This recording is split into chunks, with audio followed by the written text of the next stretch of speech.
Instant acceleration, ये average acceleration. जैसे हमने जितना डिस्कशन किया, एवरेज स्पीड, एवरेज वेलोसिटी, उसी तरीके से एवरेज एक्सेलरेशन भी डिफाइन करेंगे और इंस्टेंटेनियस एक्सेलरेशन भी डिफाइन करेंगे। मान लो लेते हैं, suppose v1 is velocity at time t1। t1 पे टाइम पे मैंने देखा किसी ऑब्जेक्ट का वेलोसिटी जो है वो v1 है, एंड इसी ऑब्जेक्ट का वेलोसिटी मान लो v2 is velocity at time t2। t2 पे जब देखा गया तो इसकी वेलोसिटी कितनी थी, v2 थी। अब क्या है, the change produced in the time interval t1 to t2, क्या है, change produced in the interval t2 minus t1 is v2 minus v1।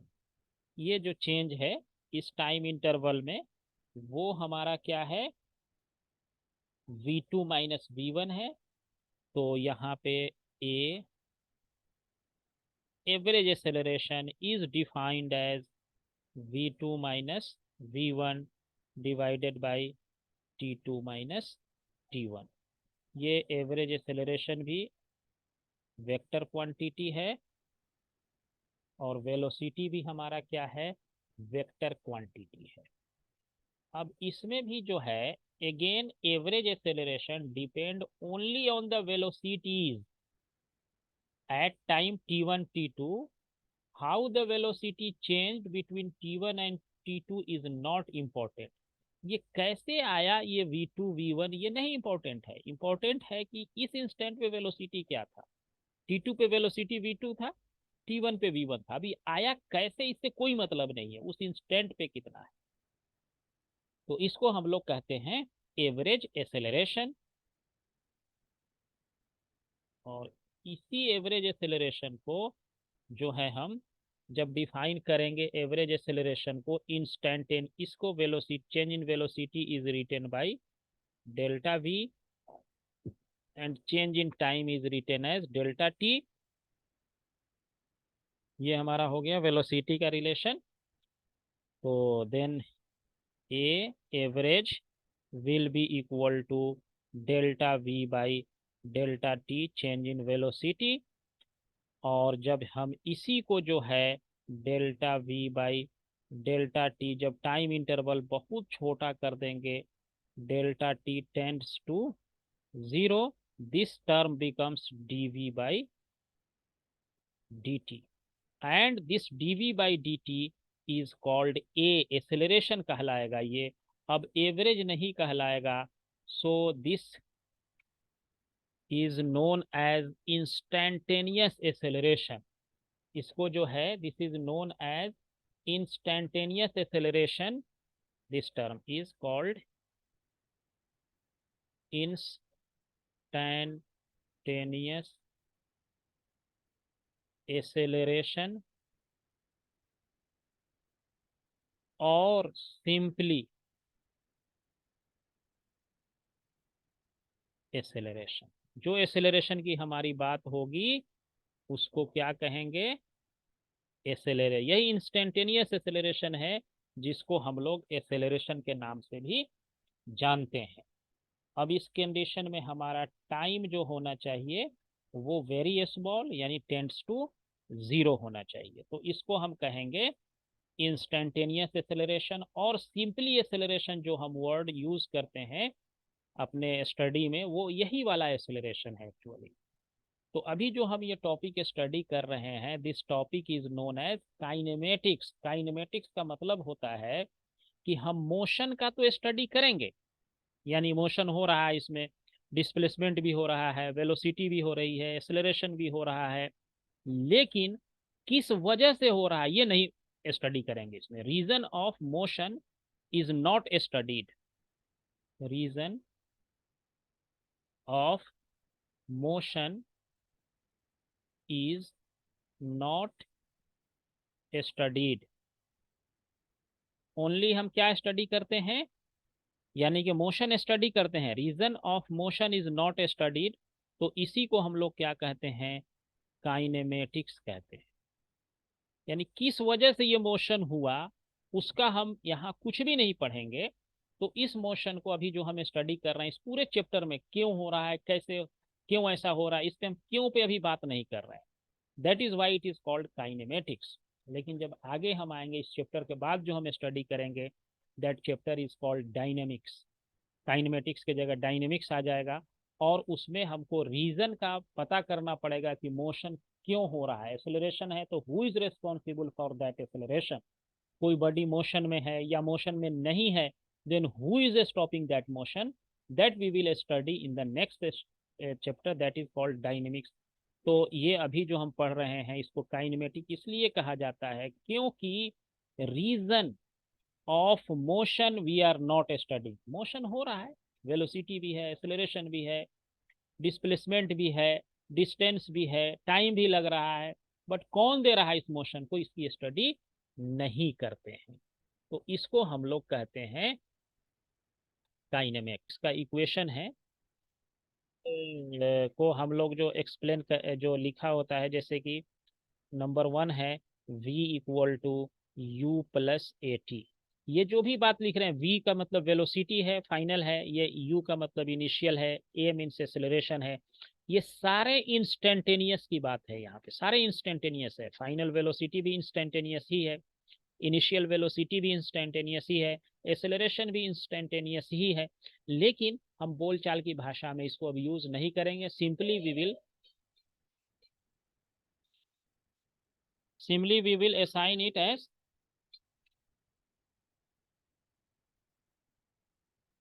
हमारा है, ये नंबर 1 मान लीजिए, इसको नंबर 2 मान लेते हैं।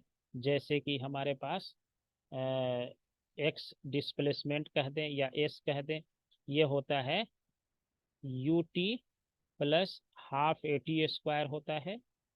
और तीसरा जो लास्ट है ये है V S, v square minus u square is equal to 2as। हाँ, इक्वल टू 2a s हो जाता है। तो ये तीनों जो है वेरी फंडामेंटल इक्वेशंस हैं that we have to discuss in coming time, और इस पर हमको बहुत ही ज़्यादा इस पे डिस्कशन करने की ज़रूरत है। और इसके बहुत इंपॉर्टेंट रोल है आगे के कोई भी चैप्टर समझने के लिए, क्योंकि अगला जो भी चैप्टर हमारा शुरू होगा, जो भी हम डायनामिक्स में भी पढ़ेंगे, ये वहाँ हर जगह हमको यूज़ होगा। प्रोजेक्टाइल मोशन में बात करेंगे, वहाँ भी इसका यूज़ होगा। तो ये 3 रिलेशंस हैं जिसको हम शॉर्ट फॉर्म में ज़रा सा आपको हम जल्दी जल्दी से इसको एक्सप्लेन कर देते हैं। जैसे देखिए आपको हो, ये मोशन इन स्ट्रेट लाइन का क्या मतलब है, इसको भी हम आपको बताते हैं स्ट्रेट लाइन में मोशन होने का क्या मतलब है। तो जैसे ही कोई मोशन की हम बात करते हैं कि वो स्ट्रेट लाइन में हो रहा है ये motion on a straight line, जब ऐसे हो कि when A particle is constrained to move on a straight line, the description becomes fairly simple। Simple हो जाएगा, यानी कि कोई पार्टिकल मान लिया कि एक्स एक्सिस में मूव कर रहा है, तो इस एक्स एक्सिस में ही रहेगा, ये मूव कर रहा है, तो हम कहेंगे कि ये स्ट्रेट लाइन में जा रहा है।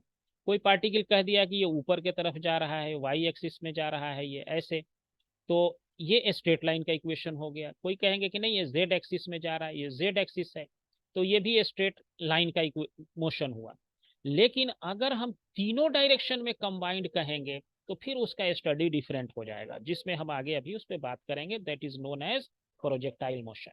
जैसे we choose the line as X axis and suitable time suitable choose करना पड़ेगा। उसी तरीके से उसी डायरेक्शन में हम वेलोसिटी की बात करेंगे। अगर हम एक्स एक्सिस अगर चूज कर लेंगे, सपोज करो कि ये हमारा ओरिजिन है और एक्स एक्सिस हमने चूज किया, तो अब हम y एंड z एक्सिस को भूल जाएंगे, हम समझेंगे है ही नहीं यहाँ पे y एंड z एक्सिस हमारे पास. So we forget y and z axis. If we are considering along the x axis motion, we have to forget y and z axis. If we are considering y axis, then we have to forget x and z axis. And we have applied to all these three equations in the y axis. Similarly, if we consider the z axis, then we have to forget x and y axis, and we have to consider only these equation for z axis. यानी किसी एक direction में जब हम बात करेंगे तो दूसरे डायरेक्शन को क्या करेंगे, भूल जाएंगे, उस पर हमारा कोई लेना देना नहीं रहेगा, बिल्कुल उसको भूल जाएंगे कि है ही नहीं इसमें. जिस जैसे हम आगे जब प्रोजेक्टाइल मोशन में आएंगे तो वो मोशन हमारा 3 डायमेंशन हो सकता है, 2 डायमेंशन हो सकता है. तो वहां जब हम एक्स एक्सिस की बात करेंगे तो वाई को भूल जाएंगे, वाई की बात करेंगे तो एक्स को भूल जाएंगे. तो ये इसीलिए इसको कहा जाता है मोशन इन स्ट्रेट लाइन. एक पार्टिकुलर लाइन में हमारी बात होगी, चाहे एक्स एक्सिस हो, चाहे वाई एक्सिस हो, या जेड एक्सिस हो. तो मान लो फॉर द टाइम बिंग कि हम our object is moving along the x axis. Suppose our object is moving in the x axis.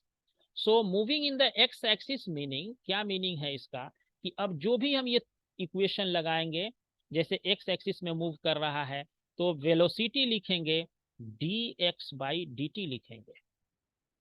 ये इसको वेलोसिटी इन एक्स एक्सिस हो गया. अगर ये वाई एक्सिस में मूव करता होता है यहाँ पे, तो इसको हम मान लो वेलोसिटी इन वाई एक्सिस लिखते, तो dy/dt लिखेंगे, इसको वाई एक्सिस में लिखेंगे. अगर जेड एक्सिस में वेलोसिटी लिखना होता vz, तो dz/dt लिखेंगे. यानी कि जिस एक एक्सिस को हमारा पर्टिकुलर एक्सिस असाइन करना पड़ेगा, and then we have to apply this relation in that axis only, and we have to forget this two axis. तो ये मान लो हम एक्स एक्सिस की बात कर रहे हैं, तो एक्स में मैंने लिख दिया कि v इक्वल टू dx/dt होता है. और सिमिलरली एक्सेलरेशन अगर हम लिखेंगे, then rate of change of velocity is called acceleration. A equal to dv/dt, velocity equal to dx/dt, acceleration equal to rate of change of velocity. ये हो गया. अब इसमें देखो हम इसको ऐसे भी लिख सकते हैं, ये d/dt, और यहाँ पे जो वेलोसिटी है, ये जो v आया, इस वैल्यू को यहाँ पे पुट कर दो.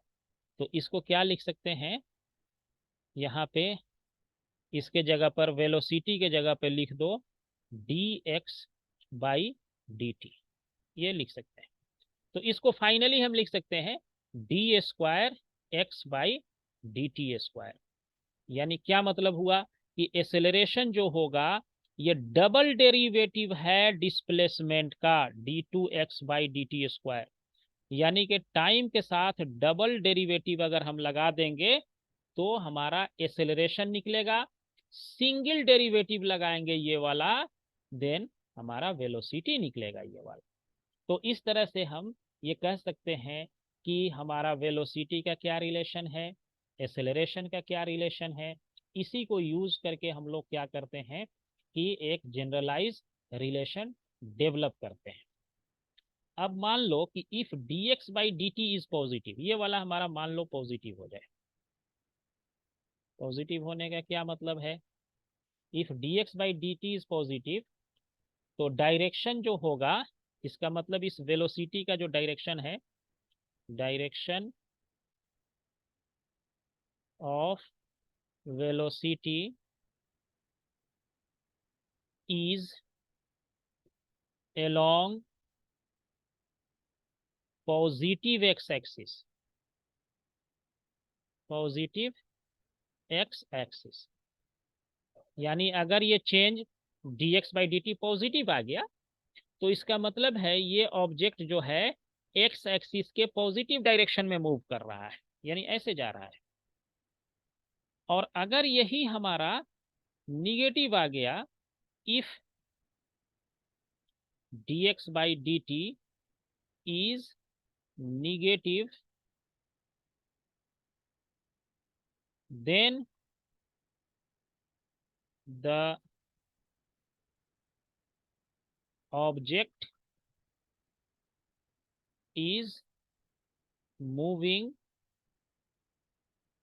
in moving in negative direction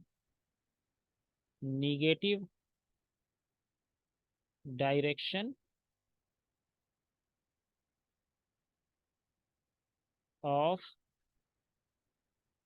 x axis. ये मीनिंग है इसका। ये सब इंपॉर्टेंट बात है, अभी ध्यान समझना कि अगर dx बाई dt पॉजिटिव हो गया तो इसका मतलब है कि ये ऑब्जेक्ट जो है हमारा पॉजिटिव एक्स एक्सिस के तरफ जा रहा है, एक्स एक्सिस के पॉजिटिव जा रहा है। अगर dx बाई dt निगेटिव है तो direction is along the negative x axis. Similarly if dv by dt is positive, अगर सिमिलरली हम ये भी कह सकते हैं, similarly dv by dt is positive, then क्या होगा हमारा, acceleration is along x axis, यानी पॉजिटिव एक्स एक्सिस का यही meaning. If dv by dt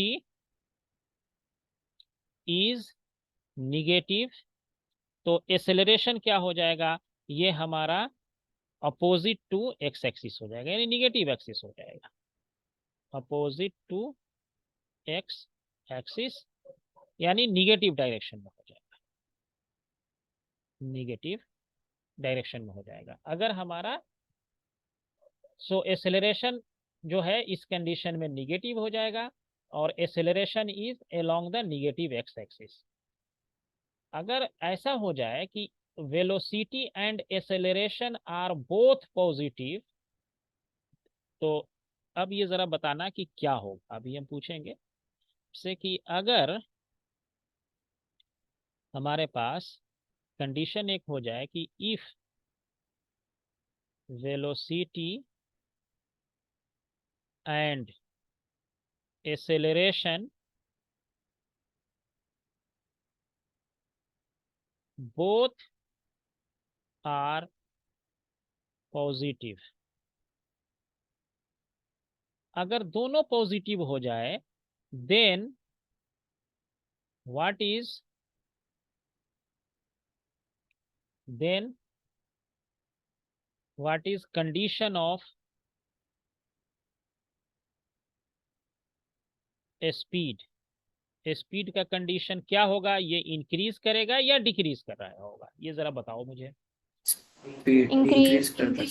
हाँ इंक्रीज कर जाएगा। अगर if velocity and acceleration both are in positive then condition is that speed will increase not decrease, speed आपका क्या कर जाएगा, इंक्रीज कर जाएगा। अब देखिए अगर ऐसा हो जाए दूसरा condition, if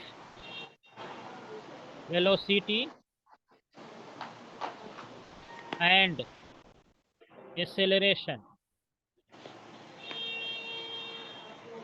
if velocity and acceleration both are negative हो जाए, if velocity increase decrease. Increase कर नेगेटिव हो जाए डिक्रीज हो जाए। तो इंक्रीज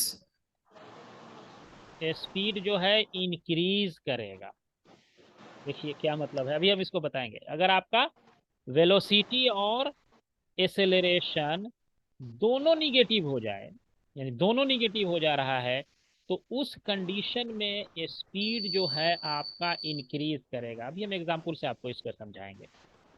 अब अगर मान लो तीसरा कंडीशन हो सकता है, थर्ड कंडीशन, थर्ड कंडीशन ये है if velocity and acceleration opposite sign हो जाए, इफ वेलोसिटी एंड एक्सेलरेशन ये हो जाए अपोजिट साइन हो जाए, अपोजिट साइन, देन स्पीड क्या होगा आपका, डिक्रीज करेगा। अगर ये दोनों अपोजिट साइन का होगा तो स्पीड क्या करेगा, डिक्रीज करेगा। अगर दोनों सेम साइन का है तो स्पीड इंक्रीज करता है। अब इसको समझने के लिए हमारे पास अभी थोड़ा सा टाइम दीजिए, हम अभी आपको बताएंगे, इसका लाइव एग्जाम्पल हम बताएंगे कैसे होता है। पहले थोड़ा सा बातें हम ये समझ लेते हैं। अब एक टर्म और होता है कांस्टेंट एक्सेलरेशन। एक टर्म है constant acceleration, constant acceleration. Constant acceleration का क्या मतलब है? अगर मान लिया जाए कि अगर हमारा ये जो ए एक्सेलरेशन है ये हमारा कांस्टेंट है। कांस्टेंट होने का क्या मतलब है कि मान लिया कि हम किसी ऑब्जेक्ट को देख रहे हैं, ये यहाँ पे इसका कुछ वेलोसिटी है, यहाँ पे कुछ वेलोसिटी है, यहाँ पे मान लिया जाए कि 10 मीटर पर सेकेंड है और यहाँ पे ये 12 मीटर पर सेकेंड हो जाता है। और इसको सपोज करते हैं कि ये टाइम जो है इसको लगा मान लीजिए 1 सेकेंड लगता है, तो इसके चेंज कितना हुआ? 2 मीटर पर सेकेंड जो वेलोसिटी में चेंज हुआ उसको टाइम लगा 1 सेकेंड, या एक की जगह 4 ले लो, थोड़ा अच्छा रहेगा। 4 सेकेंड में ऐसा हुआ। फिर अगले 4 सेकेंड में हमने देखा कि इसका जो वेलोसिटी है ये 14 मीटर पर सेकेंड हो गया अगले 4 सेकेंड में। तो यहाँ जो चेंज हो रहा है 2 का है, यहाँ भी चेंज 2 का हो रहा है, टाइम इंटरवल सेम है, तो इसको हम कहेंगे एक्सेलरेशन क्या है? कांस्टेंट है। इसका इसका जो एक्सेलरेशन है वो यानी कि 10 से 12 पहुंचने में, 10 to 12 जो है जितना एक्सेलरेशन है उतना ही 12 to 14 पहुंचने में। उसके बाद जो है मान लीजिए 12 to 14 पहुंचा, फिर जो है अगला जो 16 पहुंचा उसको भी 4 सेकेंड ही लगा। तो ऐसे एक्सेलरेशन को हम यूनिफॉर्म एक्सेलरेशन कहेंगे या कांस्टेंट एक्सेलरेशन कहेंगे इसको। तो जो एक्सेलरेशन का जो हमारा रिलेशन है अभी लिखा था मैंने dv/dt लिखा था। अब इसको अगर हम इधर ले जाएं तो इसको लिख सकते हैं dv=a×dt। और ये एक्सेलरेशन क्या है? कांस्टेंट है, ये ध्यान रखना है, यहीं से हमारा कांस्टेंट एक्सेलरेशन के लिए बात निकल के आती है। तो अब जो हम रिलेशन ये लिखेंगे ये हमारा, मान लो कि अभी मैंने लिखा dv=a×dt लिख दिया। अब इसको इंटीग्रेट करते हैं, ये ऐसे साइन ऑफ इंटीग्रेशन लगाते हैं। मान लो जब हमने टाइम जिस समय देखा, टाइम जब 0 है तो उस समय देखा कि वेलोसिटी u है, जिस समय initial velocity, time 0 means initial velocity u। और यहाँ पे जब मैंने देखा कि टाइम इसका चेंज हो करके t हो जाता है तो फाइनल वेलोसिटी इसका v हो जाता है। समझ गए बात को? कांस्टेंट एक्सेलरेशन पे अभी आ रहे हैं, क्या मीनिंग है इसका। तो dv का इंटीग्रेशन क्या होगा? What will be the integration of dv? dv का इंटीग्रेशन हो जाएगा v। जब कल बताए थे dx का इंटीग्रेशन होता है x, तो dv का इंटीग्रेशन हो जाएगा v। लिमिट पुट कर देंगे u से लोअर और अपर लिमिट, ये हो गया this is called lower limit, this is called upper limit. अब इसको इंटीग्रेट करना है, यहाँ पे ध्यान दो, ये वाला टर्म इसी को ज्यादा स्ट्रेस देना है। ए क्या है? यहाँ कांस्टेंट है, तो ये इंटीग्रेशन से बाहर निकल जाएगा। और इस dt का इंटीग्रेशन क्या हो जाएगा? t हो जाएगा। dt का T t हो गया और लिमिट पुट कर देंगे 0 to t। अगर ये एक्सेलरेशन कांस्टेंट नहीं होता तो ये इंटीग्रेशन से बाहर नहीं निकलता ये।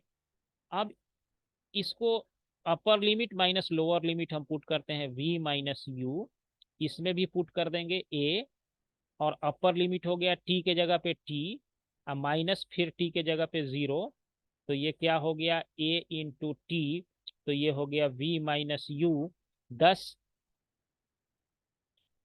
v=u+at। जो हमने पहला इक्वेशन लिखा था वो यही आया। ये ध्यान रखिए कि ये रिलेशन तभी मिलेगा जब ये एक्सेलरेशन कांस्टेंट होगा। अगर एक्सेलरेशन कांस्टेंट नहीं है then this relation is not valid, not valid if a is variable. अगर ये वेरिएबल है, ये चेंज कर रहा हो, तो ये रिलेशन नहीं लगेगा। ये रिलेशन ओनली वैलिड है। देखो ये ए को हम इंटीग्रेशन से बाहर तभी निकाल सकते हैं जब ये कांस्टेंट हो।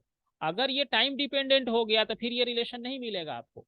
तो जो स्टैंडर्ड रिलेशन है वो ये है, उसका स्पेशलाइज्ड पार्ट जो हमें मिल रहा है, this is your specialized part considering acceleration a is constant. If acceleration a is not constant, then this relation will not be valid. तो उसको कैसे निकालेंगे, तो यही वाला रिलेशन लगाएंगे।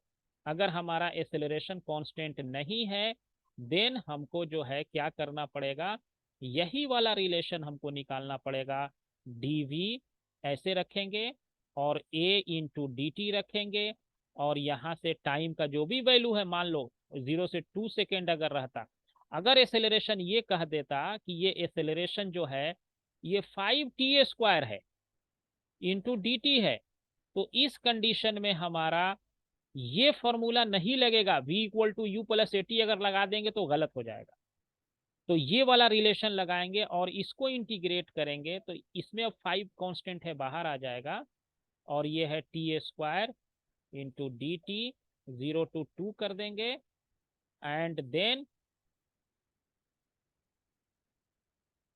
इसको जो है लिखेंगे, ये चेंज इन वेलोसिटी को मान लिया v कर देते हैं, dv को, और ये हो गया 5, और इसको लिखेंगे t का power 3 divided by 3, and then lower limit and upper limit इसमें पुट करेंगे, then this will be equal to 5 multiplied by 8/3, और माइनस 0 हो जाएगा ये, तो ये वाला हो जाएगा 40 डिवाइडेड बाई 3। ये ध्यान रखिएगा ये बात कि ये रिलेशन जो भी हम लिखे हैं, तीनों relation, that is applicable for constant acceleration only. अगर एक्सेलरेशन आपका चेंज हो रहा है तो वो रिलेशन वैलिड नहीं